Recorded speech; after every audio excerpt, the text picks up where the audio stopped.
रहस्य घेर भुवनेश्वर भयंकर दुर्घटना। मैत्री विहार थानांचल सैनिक स्कूल रास्तार भयंकर दुर्घटनार छातीथरा कहानी। भुवनेश्वर जोन 5 एसीपी खोलिले गुमर। काश घटी भयंकर दुर्घटना। कफ सिरप पीथिले ड्राइवर। बीएनएस दफा 105 रे ड्राइवर को गिरफ्त करा जायछि।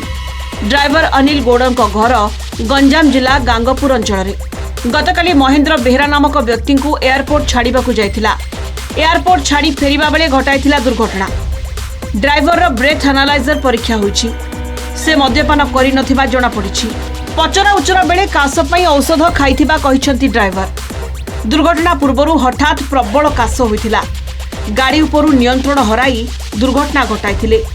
अभियुक्तों बयान आधार में जांच करुछि पुलिस। आसुल काश होला अंधकार हेकी तापरे गोड़ गुड़ाक टिके माने ये टाइप रो काम न करिकी एक्सीलेटर ऊपर केमती कोन गोड़ पड़िकी स्पीड हे मु भी जाने पीएनी देह खराब बिला मेडिसिन का एंटीबायोटिक का तांकर जो ब्रेथ एनालाइजर टेस्ट करथिलु सेथिरे जीरो आसीथिला किछि रिपोर्ट आसी नाही किंतु जेहेतु ये जो मेडिसिन नउथिले एवं कफ सिरप पीथिले एवं काशटा कंटिन्यूस काश होता तो से कहवा कथा जो काश होता मुझे कंट्रोल कर पार नी जो समय कि जानी पारे कि एक्चुअली से समय से किसी भी जानी पारे कौन है बोली जदि सी एमती काश होता आगु तो सी एक्चुअली ड्राइव करने कथा ही नुह। एपटे दुर्घटना मृत्यु संख्या 3 को बढ़ी। गुरुतर अवस्था एम्स रे चिकित्सित होउथिबा लक्ष्मीधर टप्पो आखि बुझिछंती। गतकाली सीरीज दुर्घटना जयराम एका और संतोष बेहरा मृत्यु होता। दुर्घटना आहत आउ 3 जण हॉस्पिटल रे चिकित्सित होउछंती।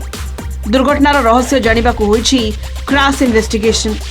स्पॉट इंस्पेक्शन करिछंती एमवीआई। गाड़ीर दुर्घटना परर अवस्था और रोड स्पॉट रो जांच होईछि। रोड इंजीनियरिंग बा सेभଳି किछि त्रुटि अछि कि से नै होईछि तदंत। दुर्घटना घटाइथिबा ड्राइवर को मेडिकल रिपोर्ट रो जांच करा जायछि। टोटल 6 जण सेथिरे इंजर्ड थिले। 2 जनकर डेथ हो जाता इंस्टाट आउ जो 4 जन थिले सेमानक मध्यरु काली रात्रि मध्य आउ जनकर डेथ हो जाइछि। तो टोटल 3 जनकर डेथ हो जाइछि आउ जने ऑटो ड्राइवर सी टिके सीरियस अछंती बाकी आउ 2 जन इंजर्ड नॉर्मल कंडीशन अछि। गतकाली राति प्राय 8टा बेले प्रेस छक आड़ू एमसीएल ऑफिस छक आड़ को द्रुत गति आसुथिबा बेले सैनिक स्कूल रास्ता रे घटिथिला मर्मन्तुद दुर्घटना। गाड़ीटी रास्ता कड़े छिड़ा होइथिबा गाड़ी गुडी को पिटिबा सह निकटस्थ दुकान रे चा पिउथिबा 6 जन को ऊपर चढ़ी जाइथिला। फଳରେ 5 बाइक और गोटी ऑटो भांगी चूना हो जाइछि। दुर्घटना एते भयंकर थिला जे कारटीर सम्मुख भाग चूरमार हो जाइछि। ऑटो संपूर्ण ओलटी पड़ी चेपा हो जाइथिबा बेले बाइक और स्कूटी मध्य छिनछत्र हो जाइथिला। एपटे राजधानी रे थमनी दुर्घटना। सैनिक स्कूल रास्ता रे स्कूटी को चापिदेला ट्रक। दंपति गुरुतर। गाड़कोण दशरजा मंदिर निकट में घटी मर्मन्तुद दुर्घटना। स्कूटी रे आसुथिबा दंपति को अलिया गाड़ी धक्का देइथिला। गुरुतर अवस्था मेडिकल रे भर्ती करा जायछि। भुवनेश्वर तापस परिड़ा रिपोर्ट, कलिंग टीवी।